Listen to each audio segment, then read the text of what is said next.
আসসালামু আলাইকুম, কেমন আছেন সবাই? আশা করি অনেক ভালো আছেন। এখন আমাদের সেহরির প্রিপারেশন চলতেছে, ছেলেকে খাবার দিচ্ছি। তো ছেলে এতটুকু ভাত দেখে বলতেছে আরেকটু ভাত কমায় দিতা। তো এতটুকু খেয়ে তারপরে সে এর থেকেও যদি আরও কমায় দেয় তাহলে কিভাবে হবে বলেন? তো আর পরে কমাই নাই, না কমায় এভাবে দিয়ে দিলাম, ও খাক, যতটুকু খেতে পারে খাক। তো ওকে লেবু টেবু দিয়ে একদম সুন্দর করে গুছায় ওকে দিলাম। ও শাক তো খাবে না, কালকের শাকটা আমি খাবো, পুরোটা খেতে পারবো না, তাও রেখে দিতে হবে। আর এই তো এখন আমার ভাত নেওয়ার পালা। এর মধ্যে উঠছি তো অনেক আগেই, উঠে আমার বিড়ালদেরকেও আবার খেতে দিছি, ওরাও সেহেরি খাচ্ছে, তো ওদেরকেও দিলাম। তারপরে আজকে কোচিং ছিল, কোচিং শেষ করে আবার ছেলেকে নিয়ে একটু যাচ্ছি ওর একটু টুকটাকি কেনাকাটা করার জন্য।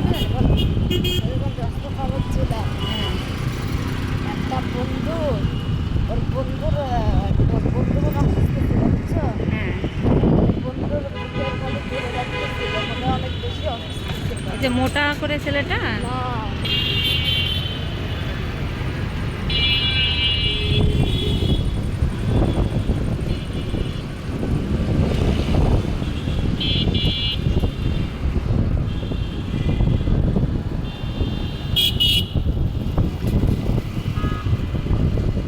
বামে রেখে দিয়েন ভাই।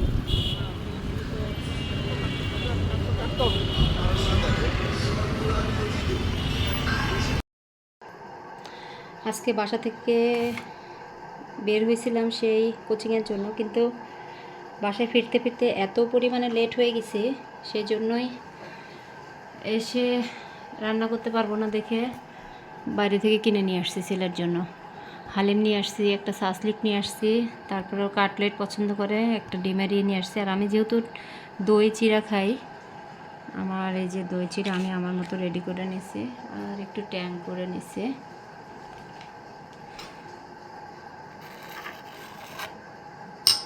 এত দেরি হবে আসলে বুঝতে পারিনি।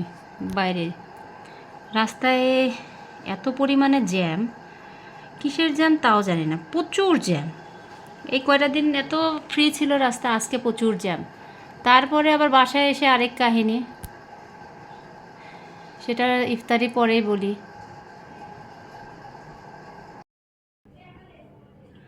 আলহামদুলিল্লাহ আজকে ঠিকঠাক মতো সব কাজই করছি। আর আজকে সত্যি কথা আমার জন্য খুবই একটা দুঃখজনক একটা ব্যাপার, যেটা ইফতারের সময় বলতেছিলাম। আজ আমার, বিশ্বাস করেন, আজকে আমার এমন একটা মুহূর্তের কথা বলবো যেটা আমার হৃদয়কে অনেক মিনিটের জন্য, মানে কিভাবে বলবো, যে কয়েক মিনিট বললে ভুলই হবে, আমার প্রায় ঘন্টাখানেক আমি একেবারে থমকে গেছিলাম। হ্যাঁ, আজ আমার ছোট্ট প্রিয় বাচ্চাটা, আমার বাসা তো 6 তলা, সেই 6 তলা থেকে নিচে পড়ে গেছে, মানে বারান্দা দিয়ে। আমি আসলে ওই সময় বুঝতে পারিনি, বাইরে থেকে এসে কাপড়টা মেলতেছিলাম বারান্দায়, তো ও যে কখন বারান্দায় চলে গেছে, আর আমার বারান্দায় নেট দেওয়া নেই। তো পরে ও সুন্দর মতো চলে গেছে ওইখানে, গিয়ে লাফ দিয়ে উঠে সে কী করতে গেছে, হয়তো বা কোনো পাখি পাইছে বা কিছু একটা, এটা দেখতে গিয়ে একেবারে পুরা নিচে পড়ে গেছে বারান্দা থেকে। আমি ওর জন্য, আমি বাসাতে এসে সবসময় আমি ওদেরকে খাবার দিই, খাবার আগেরটা থাকলেও এটা আমি চেঞ্জ করে নতুন করে খাবার দিই, কিন্তু আজকে আমি দিতে যখন গেছি তখন শুধু অ্যাশলি আসতেছে, অ্যালেক্স আর আসে না। তো আমি এত বাটিটাকে প্লেটটাকে দিয়ে শব্দ করতেছিলাম, কিন্তু ও আসতেছিল না। তো যখন আমার মনে হচ্ছিল যে ও আসতেছে না, তার মানে আমি পুরো বাসাটা একবার চেক করি, আমার কেন জানি না তখনই মনের মধ্যে একটু নাড়া দিছে যে ও মনে হয় নিচে পড়ে গেছে।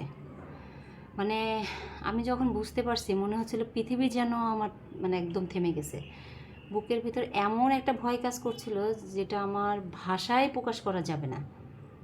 তারপরে পুরা বাসাটা আমি একেবারে পুরাপুরি আমি করে খুঁজছি, বাথরুম খুঁজলাম, দরজার ভিতরে, মানে পিচ্চি পায়ে চাপায় সব জায়গায়, সোফার নিচে, খাটের নিচে, আমার আলমারি খুলছিলাম, এখন আলমারির মধ্যে, আমি সব জায়গায় খুঁজছি। তো তারপরে যখন আমি খুঁজে পাইনি, তখন আমরা দৌড়ায় নিচে চলে গেছে। আমার ছেলে উঠে গেছে ছাদে। আসো বাচ্চা, কলিজাটা আমার সে ছেলে পরে ছাদে চলে গেছে যে উপর থেকে কিছু দেখা যায় কিনা। উপর থেকে তো দেখা যায় না, আরও ভয়ে এমনভাবে, পাশে কনস্ট্রাকশনের কাজ চলতেছে, ভয়ে একেবারে নিচে এমনভাবে ঢুকছে যে আমরা উপর থেকে কেউ দেখতেছি না। ও আর কোনো শব্দই করে না, ডাকাটা কেউ করে না। তারপরে কিভাবে বলবো, পরে আমরা নিচে দৌড়ায় চলে গেছি। আমার নিচের এক আন্টি আছে, সে আন্টি দৌড়ায় সে গ্রিল বেয়ে উপরে উঠে আরেক পাশে গেছে, তারপরে সে খুঁজে পায়নি। পরে ছেলে আমার, এত পিচ্ছি একটা ছেলে আমার, সে পাশে এক রিক্সা দিয়ে আরেক এলাকা দিয়ে ওই আমাদের পিছনে যেতে হয়, মানে একটু ঘুরে আসতে হয়। পরে রিক্সাওয়ালা মামা নিচেই ছিল, সে রিক্সাওয়ালা মামা নিয়ে ওই পাশে গেছে। পরে কনস্ট্রাকশনের যে বিল্ডিংটা হচ্ছে নতুন, ওখানে গিয়ে 6 তলা 7 তলা, আমার ছেলেটা রোজা রেখে সে একদম মাগরিবের ঠিক আগ মুহূর্তে, পরে ওরে অনেক খুঁজে খুঁজে খুঁজে খুঁজে দেখে যে নিচেই একটা ইয়ের মধ্যে, ওই যে কাঠ টাট পড়ে থাকে না, এগুলোর নিচেই ও হয়ে আছে, কিন্তু কোনো ডাকাডাকি করে না। তো তারপরে আর কি করব, আমি তো আসলে বুঝতে পারতেছিলাম না, এত খোঁজাখুঁজি চলতেছিল, প্রতিটা সেকেন্ড যেন আমার ঘন্টার মতো লাগতেছিল। আর মনে হচ্ছিল ওকে যদি না পাই, আবার এটাও মনে হচ্ছিল যদি ওর কিছু হয়ে যায়। বিশ্বাস করেন, আমার ছেলের খুবই পছন্দের, আমি এত বেশি পছন্দ না করলেও এখন আস্তে আস্তে আস্তে আস্তে ওর প্রতি অনেক ভালোবাসা হয়ে গেছে। শুধু ওর প্রতি না, আমি আজকে বেশ কয়েক বছর ধরে বিড়াল পালি। আমার কেন জানি না এখন মনে হয় যে মানুষের থেকে ওরাই আমার সব আপন, এরকম মনে হয়। তারপরে অনেক খোঁজাখুঁজির পর অবশেষে আলহামদুলিল্লাহ ওরে পাইছি। তো ছেলে যখন কোলে করে নিয়ে উপরে উঠতেছিল, আমি তো 4 তলাতে নেমে গিয়ে তারপরে ওকে নিয়ে আসছি। আমার হাত পা কাঁপতেছিল। আর বিশ্বাস করেন, ওর জন্য এত খারাপ লাগতেছিল, আমার এত খারাপ লাগতেছিল, আমি কিভাবে বোঝাবো। আমার সত্যি কথা, ওর জন্য খুবই খারাপ লাগতেছিল যে উফ। আর মানুষের জন্য আসলে ভালোবাসাটা শুধু মানুষের জন্যই না, একটা ছোট প্রাণীও আমার হৃদয়ের কতটা জায়গা মানে দখল করে নিতে পারে। ও আমার পুরো একেবারে আমার কলিজাটা হয়ে গেছে। তারপরে আলহামদুলিল্লাহ ওর বড় কোনো আঘাত পায়নি। সেই মুহূর্তে আমি শুধু আল্লাহরে ধন্যবাদ দিছি, কারণ আমি জানি আজ আমি আমার পরিবারের একটা সদস্যকে প্রায় হারাই ফেলছিলাম। পাখিটা, শোনো পাখিটা, আমার জান পাখি। এই ঘটনাটা আসলে আমাকে শিখিয়েছে, আমরা যাদের আসলেও ভালোবাসি তাদের নিরাপত্তা আমাদের দায়িত্ব। এটা অসাবধানতা বড় কষ্টের, আর ছোট্ট হোক আর বড় হোক, ছোট বড় সব অসাবধানতাই বড় কষ্টের। যাদের পোষা প্রাণী আছে তারা বুঝবেন, ওরা কথা বলতে পারে না, কিন্তু ওদের ভালোবাসা নিঃশর্ত। আজ আমার বিড়ালটা শান্তভাবে আছে, আর আমি ওর দিকে তাকিয়ে শুধু একটাই কথা ভাবতেছি। আর কি বলবো, কখনো কখনো অলৌকিক ঘটনা সত্যিই ঘটে। বিশ্বাস করেন, আমার ওর জন্য খুবই খারাপ লাগতেছিল। তারপরে আমার ছেলে তো প্রায় একবারে কান্না করে দিছে, আর পুরো শরীরে একবারে ময়লা টয়লা মাখায় নিয়ে আসছে। তো গোসল করাই দিতে চাচ্ছিলাম, পরে পাশের নিচতলার আন্টিটা বলতেছিল যে এখন আন্টি গোসল করাই দিয়েন না, ও ঠান্ডা লেগে যাবে। তো কালকে সকালে ইনশাল্লাহ গোসল করাই দিব। আর সবার বিড়ালকে, আদরের বাচ্চাটাকে আপনারা একটু সাবধানে রাখবেন। আমি কালকেই দেখব নেটটা কোথায় কিভাবে লাগানো যায়, কালকে এটা ব্যবস্থা করব। ওরা কখনো এই কাজটা করে না, কিন্তু ওরা কিভাবে যে করছে আমি নিজেও জানি না। তো যাই হোক, সবাই আমার ছোট্ট বাচ্চাটার জন্য দোয়া করবেন, গুলি বাচ্চাটার জন্য, ছোট্ট পাখিটা,